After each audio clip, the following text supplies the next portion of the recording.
The illusion of free will. Free will is one of the most deeply ingrained beliefs in human experience. It is the assumption that we are the authors of our own actions, that we make conscious choices, and that we are responsible for those choices. This belief shapes our moral frameworks, legal systems, and personal sense of identity. But what if this sense of autonomy is nothing more than an illusion? The question of whether humans truly have free will has been a subject of philosophical debate for centuries, but recent advances in neuroscience and psychology have reignited this discussion in profound ways. Some scientists argue that our decisions are simply the result of neural processes beyond our conscious control, while others insist that, even if our brains operate under deterministic principles, there is still room for a meaningful sense of choice. At the heart of this debate is a fundamental question. Do we actually have control over our thoughts and actions, or are we simply responding to forces, biological, environmental, and psychological, that dictate everything we do? If free will is an illusion, then what does that mean for our understanding of responsibility, morality, and the nature of human existence itself? In this discussion, we will explore what free will actually means and how it has been understood throughout history, the scientific and philosophical arguments that challenge the idea of true autonomy, alternative perspectives such as compatibilism that attempt to reconcile determinism with a sense of agency, the consequences of accepting that free will might not exist, and what that means for how we live our lives. By the end of this exploration, you may find yourself questioning everything you thought you knew about your ability to make choices. If our thoughts, desires, and decisions are merely the result of prior causes, then who or what is really in control? Part 2. The case for free will. Why we believe we have choice. The belief in free will is one of the most fundamental assumptions we hold as human beings. It underpins our sense of identity, morality, and social order. At its core, free will is the ability to make choices that are not predetermined by external forces or prior causes. It is the belief that, given the same circumstances, we could have chosen otherwise. But why do we believe in free will so strongly? Defining free will. What does it mean? Philosophers have debated the definition of free will for centuries. Generally, free will is understood in two main ways. Libertarian free will. This is the belief that individuals have full autonomy over their choices, independent of prior causes. This view implies that human beings are not bound by deterministic forces and have the genuine ability to choose between multiple possible futures. Compatibilist free will. This view argues that free will and determinism are not necessarily in conflict. Even if our actions are influenced by prior events, we can still be said to act freely as long as we are not coerced or externally manipulated.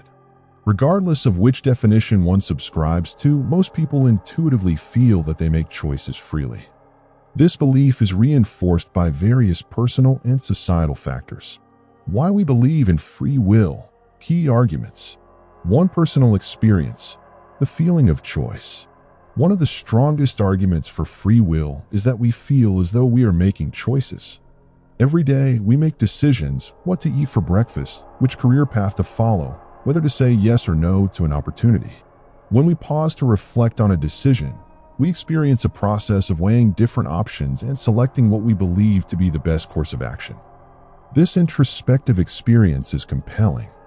If we feel that we are making choices, doesn't that mean we must have free will? However, critics argue that just because we feel free does not mean we are free. Many things feel real but turn out to be illusions, like the sensation of movement when sitting in a stationary train next to a moving one. Could free will be another such illusion? 2. Moral responsibility, the foundation of ethics and law. Our entire system of morality and justice is built on the idea that people are responsible for their actions. If a person commits a crime, we assume that they could have done otherwise and therefore should be held accountable. If free will did not exist, it would challenge the very foundation of our moral and legal structures. For example, if a person were to harm another due to deterministic causes beyond their control, such as genetics, upbringing, or brain chemistry, how can we justify punishing them? Some argue that without free will, justice systems would need to shift from punishment to rehabilitation, focusing on treating the underlying causes of behavior rather than assigning blame. Philosopher Immanuel Kant argued that morality itself presupposes free will. If we are not free to act differently, then moral judgments lose their meaning. Right and wrong only make sense if we have the ability to choose between them. 3. Creativity and innovation, the power of human imagination. Free will is often linked to creativity, originality, and the ability to think beyond deterministic patterns. Artists, musicians, writers, and scientists generate new ideas that seem to arise from their own imagination rather than predetermined causes. If we were simply biological machines following a set of pre-programmed rules, would we be capable of such spontaneous and novel creations? Many argue that human creativity is proof of free will because it allows us to break from predictable patterns and create something entirely new. However, skeptics argue that creativity is just another form of complex determinism. Our ideas are influenced by genetics, experiences, and environmental stimuli, even if we are unaware of it. 4. The role of conscious thought, deliberation, and self-control. Another argument in favor of free will is that we can reflect on our desires, resist impulses, and consciously decide to act in ways that are not purely instinctual. Unlike other animals that act primarily on immediate needs, humans can pause, weigh consequences, and choose to override instinct. For example, a person on a diet may crave a sugary dessert but consciously decide to resist it for the sake of their health. This ability to self-regulate and make decisions based on long-term goals seems to indicate that we are not entirely at the mercy of deterministic forces. However, neuroscience has challenged this idea by showing that many of our decisions are made subconsciously before we become aware of them. This raises the question, are we really in control, or are our brains deciding for us before we even realize it? Part 3. The deterministic argument. Is free will an illusion? While many people intuitively believe in free will, there is a growing body of philosophical and scientific evidence suggesting that our sense of autonomy is an illusion. Determinism, the idea that all events, including human actions, are caused by preceding conditions, challenges the very foundation of free will. If our choices are already determined by prior events, can we truly say we're making them freely? In this section, we will explore the deterministic perspective, drawing on philosophical reasoning, scientific experiments, and neurological insights that cast doubt on the existence of genuine free will. The philosophical case for determinism. Determinism argues that everything that happens, including our thoughts and actions, is the inevitable result of prior causes. This view suggests that if we had complete knowledge of all physical laws, past conditions, and brain processes, we could predict every human decision with absolute certainty. The deterministic argument is built on several key premises. Causal chain of events. Every action is preceded by cause. If we trace this back far enough, we find that our choices are the result of events beyond our control. Our genetics, environment, upbringing, and even the laws of physics. No action without a cause. If every decision is caused by something prior, then there is no moment where a person is making a purely independent choice. No alternative possibilities. If everything follows a predetermined path, the idea that we could have done otherwise is an illusion. Famous philosophical views on determinism.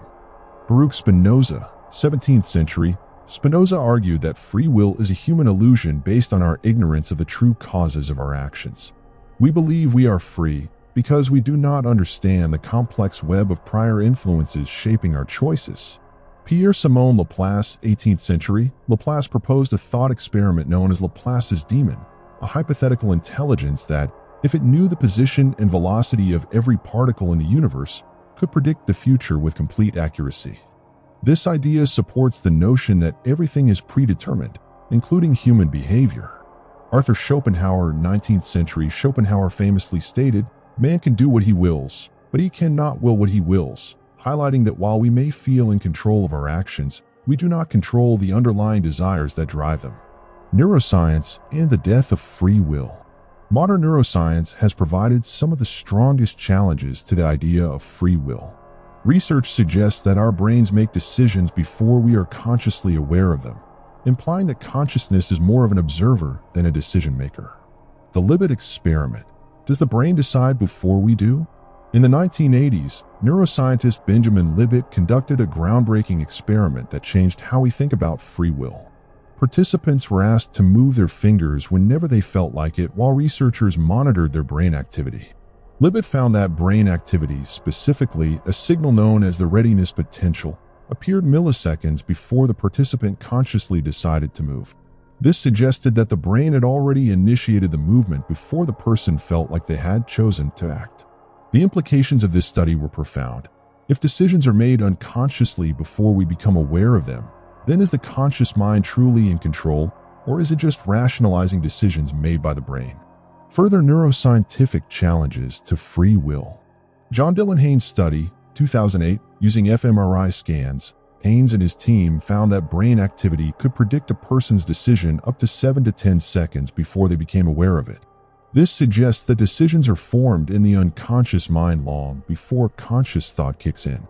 Split brain patients. Studies on people with split brain syndrome, where the corpus callosum is severed, have shown that different parts of the brain can act independently, sometimes without the conscious self even realizing it. This raises the question, who or what is actually in control? Genetics, environment, and psychological conditioning. Even beyond neuroscience, various other factors challenge the idea of free will by showing how our choices are shaped by forces beyond our control. Genetic determinism.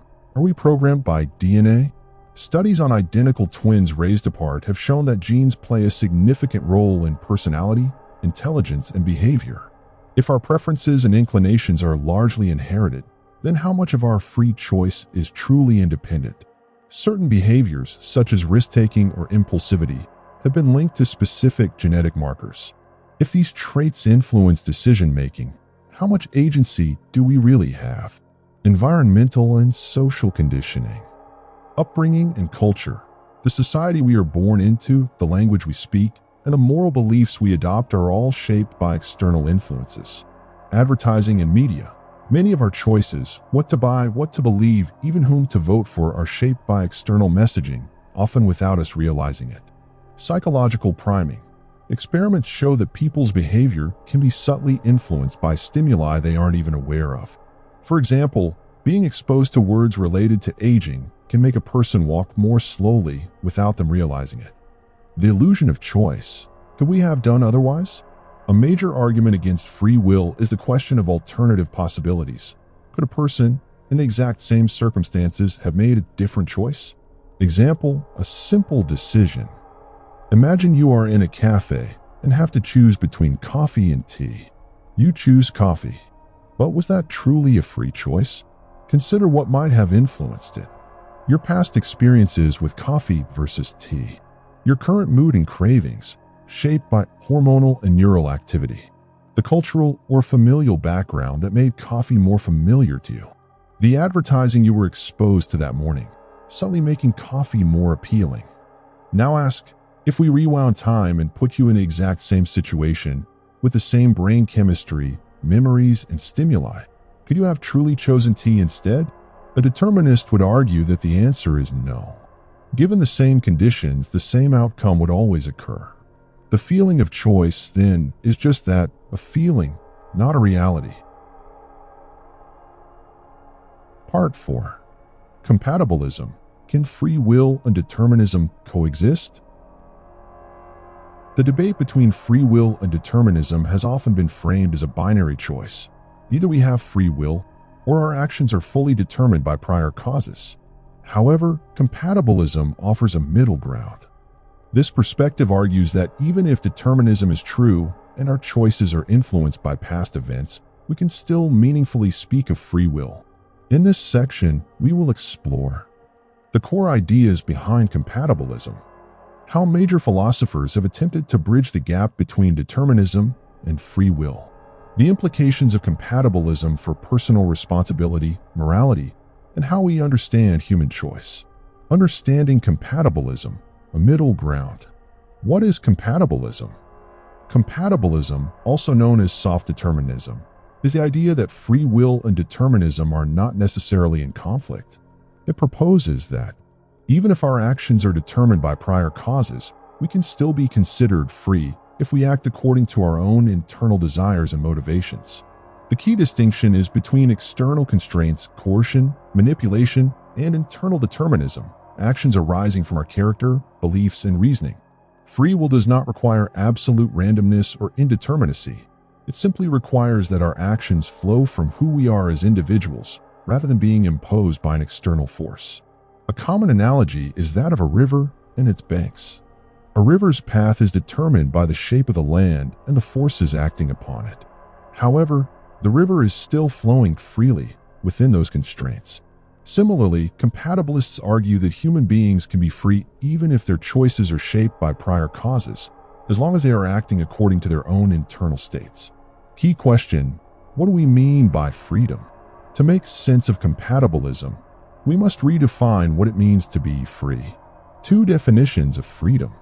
Libertarian free will. In compatibilist view, we are free if we have the ability to do otherwise in any given situation. Compatibilist free will. We are free if we act in accordance with our own motivations, beliefs, and desires, even if those motivations have deterministic origins. For example, imagine a person choosing between chocolate and vanilla ice cream. A libertarian would argue that they have free will only if, in the exact same circumstances, they could have chosen differently. A compatibilist would argue that the choice is free if it genuinely reflects their personal preference. If they want chocolate and choose it freely, their decision is still meaningful, even if their preference itself was determined by prior causes. Major philosophers on compatibilism. Compatibilism has been defended by some of the most influential philosophers in history, each offering a unique perspective on how free will and determinism can coexist. David Hume. Freedom is acting without external constraint. The Scottish Enlightenment philosopher David Hume, 1711 to 1776, argued that free will should be understood as the ability to act in accordance with one's own desires and reasons. He rejected the idea that free will requires actions to be uncaused, instead defining it as freedom from external coercion, e.g., being forced at gunpoint. According to Hume, as long as our choices are shaped by our internal desires and reasoning, we can be considered free, even if those desires themselves were determined by past experiences. Immanuel Kant. Two levels of causation. Immanuel Kant, 1724 to 1804, believed that human beings operate on two levels. The phenomenal world, physical determinism. In the physical world, everything follows causal laws, including human behavior. The noumenal world, rational autonomy. As rational beings, humans have a unique ability to act according to moral laws rather than mere physical determinism. Kant argued that moral responsibility requires free will, and this freedom exists on the level of rational agency, even if the physical world is determined. Daniel Dennett. Free will is evolved decision-making. Modern philosopher Daniel Dennett defends compatibilism by emphasizing the evolutionary benefits of decision-making. He argues that humans have degrees of freedom that allow for complex decision-making, even if our brains operate within deterministic laws. According to Dennett, asking for an entirely undetermined form of free will is unrealistic. What matters is that we can reflect, deliberate, and make reasoned choices. How compatibilism affects morality and responsibility. One of the biggest concerns in the free will debate is moral responsibility. If our actions are determined, can we still be held accountable for them? Compatibilists argue that responsibility does not require absolute free will, only the capacity to act based on internal reasoning. Legal and ethical implications. A person acting under coercion, e.g., forced to commit a crime at gunpoint, is not morally responsible. A person who acts based on their own character and reasoning, even if those are shaped by deterministic causes, can still be held accountable. This is why courts distinguish between intentional crimes, crimes of passion, and coerced actions. Our level of freedom varies in different circumstances. Rehabilitation versus retribution. If we accept compatibilism, our justice system may need to focus more on rehabilitation rather than punishment. If people's actions are shaped by genetics, upbringing, and environmental factors, the best way to prevent crime is to address these root causes rather than simply punishing offenders. Is compatibilism a satisfying solution? While compatibilism provides a way to reconcile free will and determinism, it has its critics. Common objections to compatibilism. Is compatibilism just redefining free will? Some argue that compatibilists simply redefine free will in a way that makes it compatible with determinism, rather than truly addressing the problem. If all of our desires and choices are determined, is calling them free just a semantic trick? Can we really be morally responsible if we couldn't do otherwise? Even if compatibilism allows for responsibility, critics argue that true moral accountability requires genuine alternative possibilities, which determinism denies. Does compatibilism preserve the intuitive feeling of free will? Many people believe in libertarian free will, meaning the ability to make different choices in the same situation. If compatibilism denies this, does it still satisfy our deep-seated belief in autonomy? Part 5. The implications of no free will. How should we live without it? If free will is an illusion, whether due to strict determinism or even the constraints of compatibilism, what does that mean for how we live our lives? The idea that we are not truly free to choose may seem unsettling or even nihilistic, but it also forces us to reconsider fundamental aspects of morality, justice, self-improvement, and human meaning. In this section, we will explore the implications of accepting a deterministic or compatibilist perspective on free will and address questions such as: how does determinism change our understanding of morality and justice? Does it make sense to praise or blame people for their actions? Can we still find meaning in life if our choices are predetermined? How should we approach personal growth if we do not have full control over our actions? Morality and justice in a world without free will. One of the most immediate concerns with denying free will is its impact on moral responsibility. If people's actions are determined by genetics, upbringing, and environmental factors beyond their control, can we still hold them accountable for their actions? Does determinism undermine morality? If people cannot truly choose between right and wrong, does it still make sense to say they are morally responsible for their actions? Philosophers like Dostoevsky worry that without free will, morality itself collapses. If people are just following deterministic paths, how can we say anything is wrong or right? However, many argue that morality can still function under determinism. While ultimate moral responsibility may not exist, consequentialism, focusing on the effects of actions, allows for ethical systems to remain intact. Even if people aren't free in the libertarian sense, they still respond to incentives, meaning we can promote prosocial behavior by rewarding good actions and discouraging harmful ones. Rethinking criminal justice, punishment versus rehabilitation. If free will is an illusion, should we still punish criminals? If people do not choose to be criminals in the ultimate sense, is it fair to punish them as if they did? The case for reforming criminal justice. A deterministic view suggests that rather than punishing criminals for making bad choices, we should focus on changing the conditions that led to crime in the first place. Instead of focusing on retribution, a justice system should focus on rehabilitation, helping people correct behaviors shaped by negative circumstances. Preventative measures, education, economic support, mental health care become more important than punitive ones. Some legal philosophers argue that punishment should only be used as a deterrent, not as a way to assign blame. However, even under determinism, deterrence still makes sense. While individuals might not be responsible in the absolute sense, society can still enforce consequences to discourage harmful behavior. Praise, blame, in everyday life. If free will does not exist, does it still make sense to praise or blame people for their actions? Should we stop judging people? If someone is genetically predisposed to aggression or grew up in an abusive home, should we still blame them for violent behavior?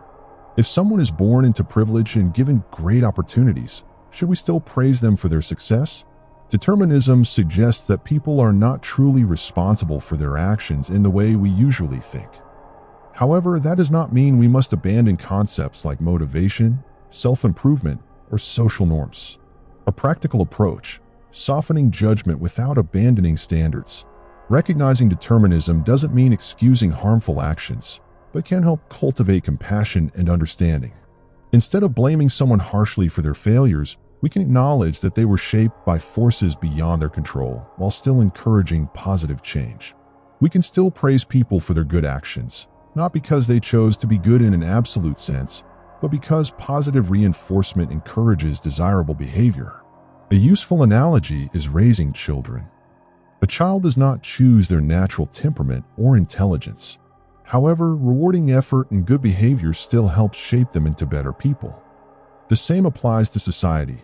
Even if people do not have libertarian free will, incentives and education can still guide behavior in positive directions. Can life have meaning without free will? A major existential concern is whether life loses meaning if we accept that our choices are not truly free. Does determinism lead to nihilism? Some argue that without free will, love, ambition, and creativity lose their significance. If we are just acting out predetermined scripts, does anything really matter? We have no real control over our futures, so why try to improve? However, this view overlooks a key point. We are still conscious beings who experience life in real time. Even if our paths are determined, they are still uniquely ours to live. Enjoyment, relationships, and personal fulfillment do not require absolute free will. The case for a meaningful life without free will. Experiencing happiness is still valuable. Whether predetermined or not, pleasure, love, and beauty are real experiences. A sunset is beautiful whether or not you choose to appreciate it. Personal growth still matters. Even if we are shaped by deterministic factors, we can still evolve and improve. A person recovering from addiction or overcoming trauma is still achieving something meaningful, even if they were predisposed to their struggles. Our choices still shape the world. While our choices may be predetermined, they still impact reality. Helping others, creating art, and contributing to knowledge still matter, even in a deterministic framework. In essence, meaning is not destroyed by determinism. Only the illusion that we are the ultimate origin of our choices is challenged. How to live without free will, a practical guide. Even if we accept that free will is an illusion, we must still engage with life in a meaningful way. 1. Cultivate self-understanding. Recognizing that your choices are influenced by genetics, environment, and experiences can help you better understand your behaviors. Instead of blaming yourself harshly, focus on what external changes can help you improve. 2. Be compassionate toward others. If we are all shaped by forces beyond our control, it makes sense to judge others less harshly. This does not mean ignoring harmful actions, but rather seeking understanding and constructive solutions. 3. Focus on what matters to you. Whether predetermined or not, your passions, relationships, and goals are still real. Engaging with them authentically creates a meaningful life, even if it was always meant to be that way. 4. Accept that change is still possible. Even if free will is an illusion, people still change through education, experiences, and new influences. Recognizing determinism does not mean becoming passive. It means working with reality rather than against it. Part 6. Final reflections. What if free will is an illusion? After exploring the nature of free will from multiple perspectives, philosophical, scientific, and practical, we arrive at a final question. How should we live if free will is an illusion? If our decisions, desires, and actions are entirely determined by past events, biological predispositions, and environmental influences, then what does that mean for how we see ourselves, others, and the future? This final section will reflect on the key insights from our journey and offer a perspective on how to embrace determinism or compatibilism in a way that enhances rather than diminishes our lives. The key insights. What have we learned? After analyzing various perspectives, we have uncovered some fundamental truths. 1. Determinism challenges the traditional view of free will. Everything we do is shaped by prior causes, our genetics, upbringing, subconscious processes, and environment. If we could rewind time and replay events under the same conditions, the same decisions would be made every time. 2. Neuroscience suggests that our conscious choices are not as free as they seem. Experiments by Libet, Haynes, and others show that our brains make decisions before we are consciously aware of them. Conscious thought may be more of an observer than an originator of our choices. 3. Compatibilism offers a way to preserve a sense of freedom. Free will does not require complete independence from causality. We can still act freely as long as our actions align with our values and desires. Even if those values and desires were shaped by prior events, we still experience decision-making as meaningful and personal. 4. Moral responsibility and social justice must be rethought. If people do not have ultimate control over their actions, we need to rethink punishment and blame in favor of understanding and rehabilitation. However, rules and consequences still matter because they influence future behavior and shape social structures. 5. Life can still be meaningful without libertarian free will. Love, happiness, creativity, and personal growth do not require absolute free will to be valuable. We can still pursue goals, improve ourselves, and shape the world around us, even if our actions are determined. Embracing life without free will. If we accept that free will is an illusion, or at least not what we thought it was, how should we live? 1. Adopt a mindset of self-compassion. If your thoughts, habits, and struggles are shaped by forces beyond your control, don't be too hard on yourself. Instead of self-blame, focus on understanding yourself and the factors that influence you. Growth is still possible. Even in a deterministic world, you can change by changing the conditions that shape you. 2. Practice compassion for others. If people's actions are largely determined by their biology, upbringing, and circumstances, judging them harshly may be unfair. This does not mean excusing harmful behavior, but rather approaching others with understanding and focusing on solutions rather than blame. Think of people as products of their experiences. Just as you are, everyone is on a path they didn't entirely choose. 3. Focus on what you can influence. Even if free will is an illusion, you still have agency. You can make decisions that affect your future and those around you. You may not have chosen your preferences, habits, or strengths, but you can shape your environment and decisions to align with your goals. Example, if you want to be healthier, you don't need absolute free will. You just need to create conditions that support healthy choices. 4. Find meaning in the journey, not just the destination.